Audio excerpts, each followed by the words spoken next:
Welcome to JHGWoodCraft. We're back. We're getting ready to make our resin table. So the first one in the series, you'll look at that is how you build out the form so you don't end up with any resin mess.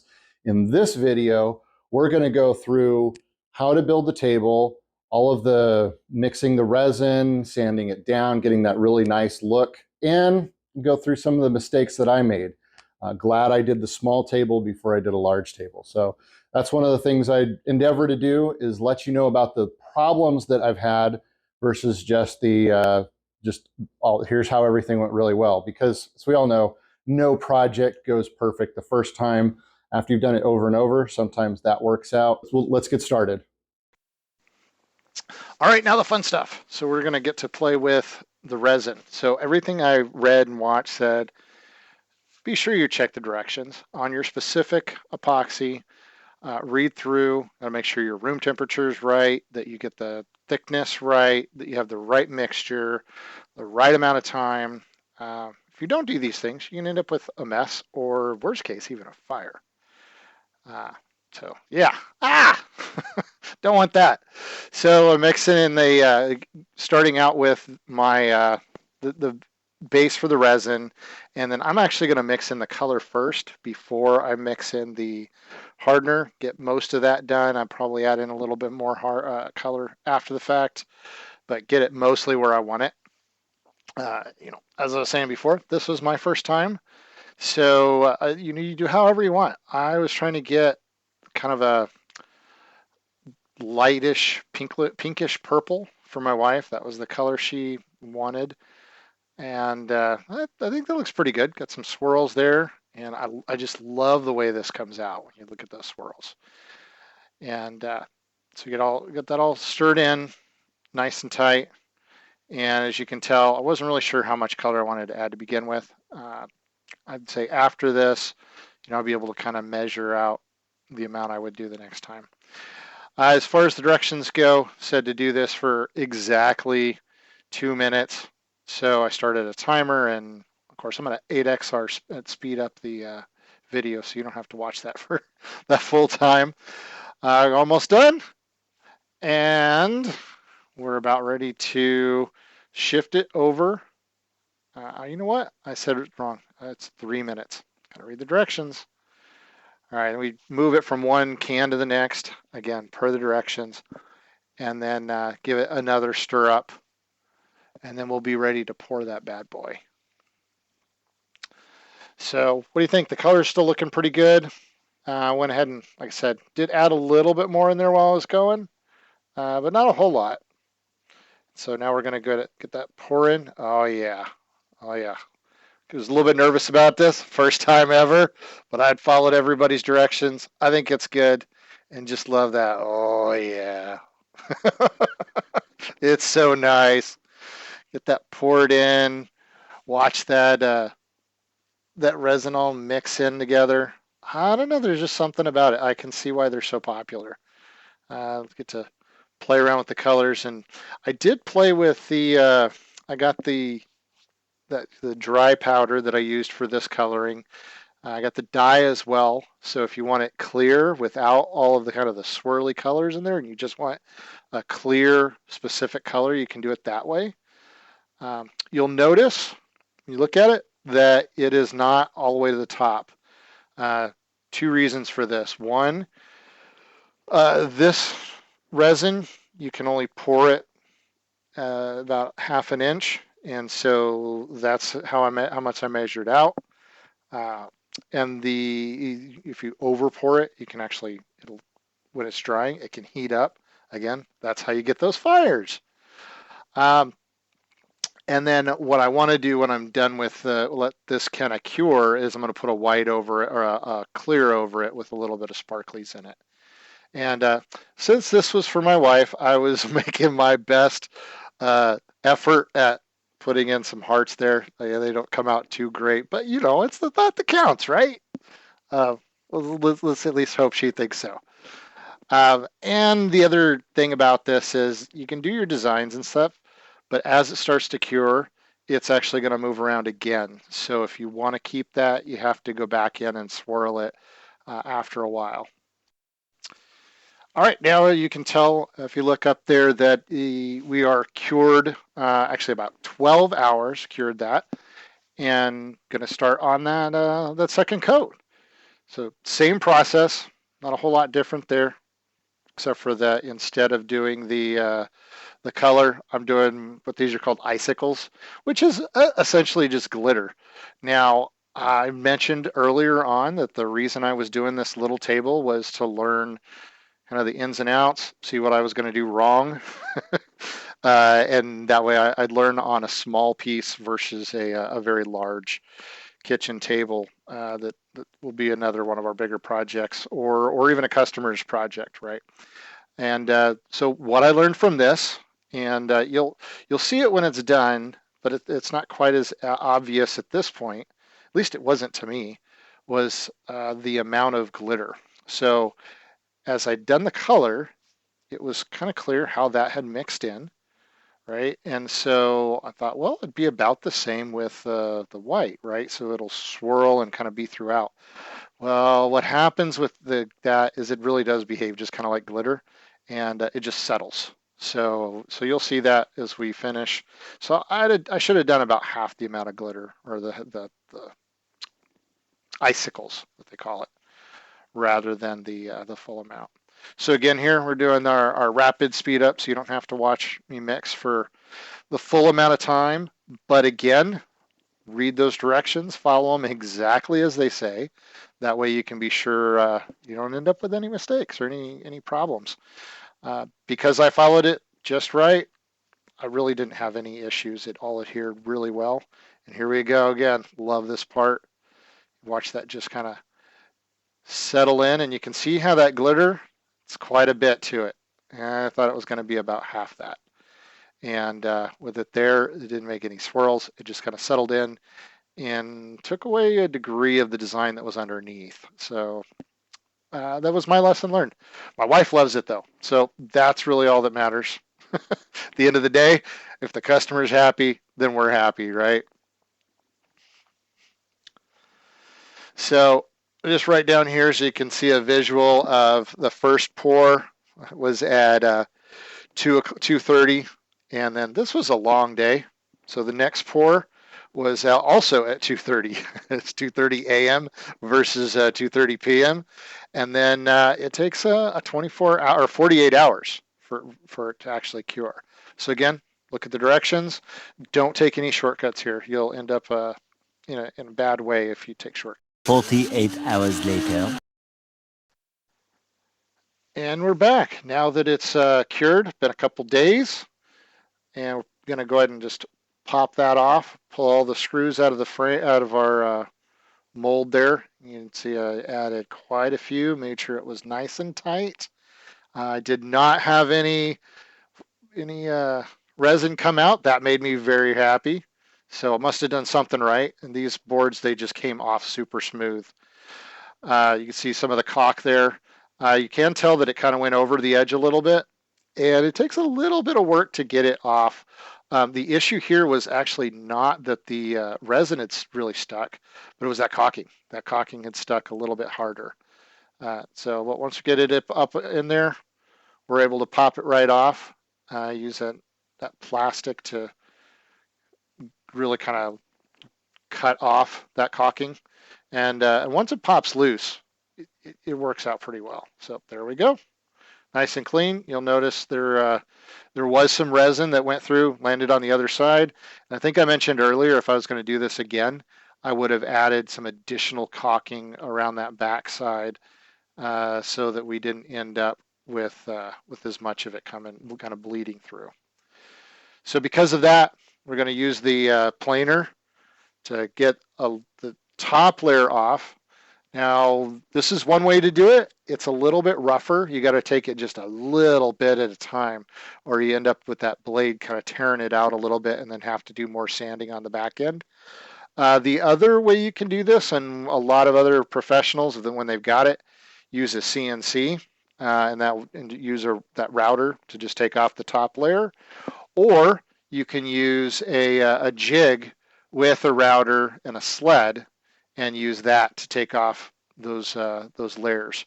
But really you want to get it down to where I've got the resin across the middle, the wood on both sides, and no resin left over. Once we get that all cleared up, we also want to cut off all of the ends and make sure that we've got no resin bleed over on the ends, the sides there either, because you'll notice there's a little bit kicked over on the end there where I'm looking at. Because of the magic of video editing, one of the things you don't see there, but see the remnants of, is my blower there. So when you use a planer for this, it makes a huge mess. Had to blow all that into a pile and clean it all up. To use the chop saw to take off that little bit off of both ends, and then ensure that we've got a nice clean edge on both sides, so we don't have any of that resin left. And then, of course, do our cleanup in between.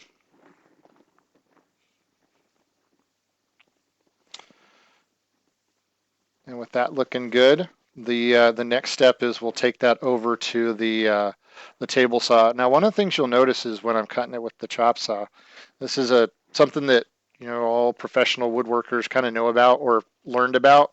But you take your chop saw down kind of slowly at the back, and then move up to the front. Take that down all the way, and then move it back. That just reduces the amount of tear out you're going to have.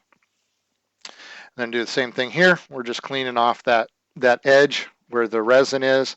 This is just going to save us some time later with the sanding, and we're going to smooth it or round off that edge with the router as well.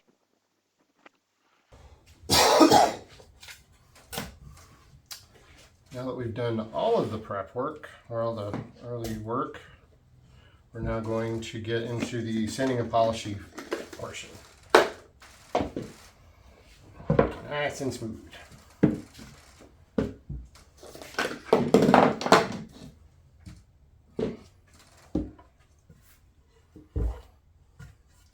All right, and you can see here, we're going to start out at 120, do essentially 2 passes, 240, 320, 400, 600, and then we're going to move over here to 800, and then after 800 we're going to move up to 1000, and then at that point between 1500 and 2000 we're going to move over to a wet sand, in particular for the resin portion.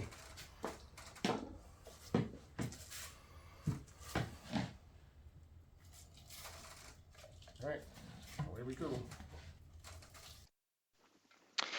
Now, I'm not going to make you watch the sand in real-time speed there. We're going to bump up so you can see how that is impacting it, and you get the full view, but you're not having to watch for all of the time that takes. One of the things I do want to tell you about is those sanding pads, the Mirka sanding pads. Those were new to me, and based off of some recommendations, got some of them. They are a little more expensive, but especially if you have it set up connected to your vacuum system, they are amazing. They don't get gummed up. You don't have to deal with the constant cleaning, and they don't wear out nearly as fast. So they are more expensive. This is another one, not a sponsor. If they would want to sponsor me, I'd be all for that. But they just are really, really good sanding pads, and they don't wear out. They don't get gummed up. They're really incredible. And the way you'll notice what we're doing is I'm doing one pass going left and right, and then another pass up and down. And so hit it that way so that we're pretty consistent with the sanding. One of the things that you'll notice, depending on the wood you have, is that the sanding on the resin takes a little bit long, or it goes a little bit faster. So if you don't want to end up with the wood being lower than the resin, you do need to slow down just a little bit over the resin areas, or go a little bit faster over the wood areas. But other than that, you follow this process, and it's just 2 passes, 2 passes, 2 passes. Then you move into a wet sand. just like you would do with a car, right? Or a painted surface, because you're going to use that real fine grit. The water will keep it from digging in too much, and you get that just glassy look by the time we're done. All right, now that we're about done with the sanding, wipe it down. And for me, the next process went through was to go ahead and route that out. So you could argue that it would be better to route it first before you sand it. And it would be a good argument. You could go either way. I did it after the fact. I think honestly, I ended up doing it after the fact just because I kind of got excited about trying out those new sandpaper pads that I was talking about. But we just put a nice little bull nose on it. My wife wanted to be sure that she had an edge that was nice and smoothed over. Didn't give her any rough edges when she's using her computer on here. So as you'll notice, even with the vacuum, that resin, when you're routing it, it routes just fine, just like the wood does, but man, does it make a mess. It goes everywhere. And so you'll see a little bit of magic cleanup here. We are getting real super close to finishing up. So before we can polish up that resin, I wanted to seal off the wood. Didn't want any of that polish to seep into the wood. So I'm just kind of running some tung oil over it, rubbing that nicely in there. And I'm actually going to refinish it when I'm completely done, use that same oil and do the whole thing. So we wanted to have that surface be, as natural as possible. And I just love the way that makes it look. But needed to get it polished down. The primary reason, like I said, is so that when we go to polish it, we don't end up with that polish inside of the wood. It's just going into the resin. And you'll notice that while this is clearly there's a top and bottom on this table, I just love the colors so much on the way the original resin was done that I wanted that to be a nice view as well. By the time I'm done, you're not going to be able to see a whole lot of it, but I did want the ability to look at it, show my wife, make sure she was happy on both sides. Now we're going to go ahead and polish that baby up. I am using Meguiar's Ultra Cut compound and then a little bit of Ultimate compound. So the Ultra Cut is a little more abrasive, and then the Ultimate compound is my real finished look.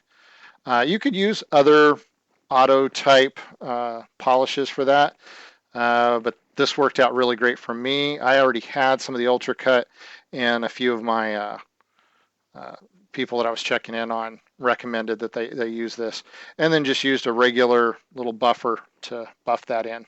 And I mean, you could do that by hand if you are particularly have a really good arm that you could work all that in. The buffer really didn't take very long. I was able to, this is an older buffer I've got. And now that we're done buffing it, we just kind of wipe it all down. Get a good look to it. Look at that sheen. Isn't it beautiful?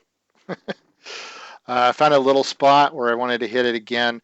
Did notice that my, as I mentioned earlier, if you're not careful, you end up with a little bit of a ridge. I did, but buffed it out, clean it up. Love the way it looks.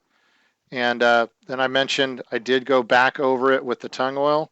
And one of the things I found is I was kind of just hit the wood, and then realized, oh, look, it actually also brings it out really nice in the resin as well.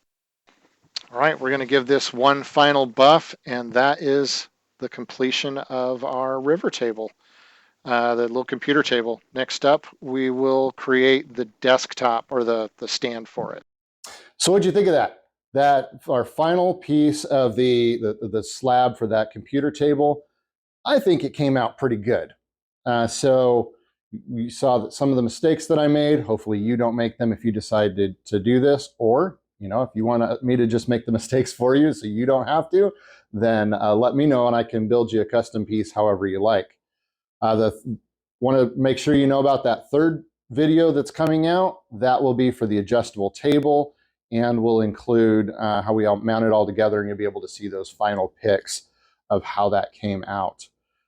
Again, thank you for your time. Don't forget to like and subscribe, and have a great day.